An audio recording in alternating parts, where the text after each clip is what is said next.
Reporters TV News Update.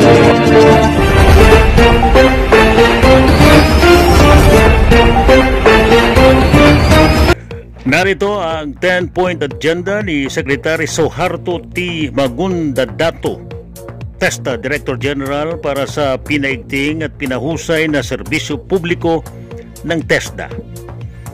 Una, magkaroon ng Technical Education and Skills Development Authority o TESDA sa barangay. Ikalawa, repasuhin ang mga regulasyon at pagsasanay sa TESDA. Ikatlo, unahin ang Technical Vocational Education and Training o TVET upang matugunan ang pangangailangan ng industriya o lokalidad ng isang lugar. Ikaapat, pagsunod at pinahusay na pagsubaybay.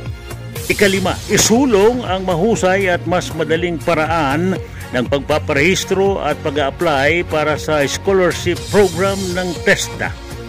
Ika-anim, pagpapalaganap ng negosyo sa kanayunan at pagpapaunlad ng lugar sa pamamagitan ng TVET. Ikapito, pagkakaroon ng negosyong pangkabataan. Ikawalo, programang pang-industriya at pamilihan ng TESDA. Ikasyam, halal TVET na magbubukas ng oportunidad na tututok sa mundo ng negosyo ng halal. At ang ikasampu, pagpapatibay at pagpapalakas ng panloob na balangkas ng ahensya. Ang TESDA po ay number 1 sa trust rating at number 1 sa approval rating according to the survey sa mga government agencies throughout the Philippines.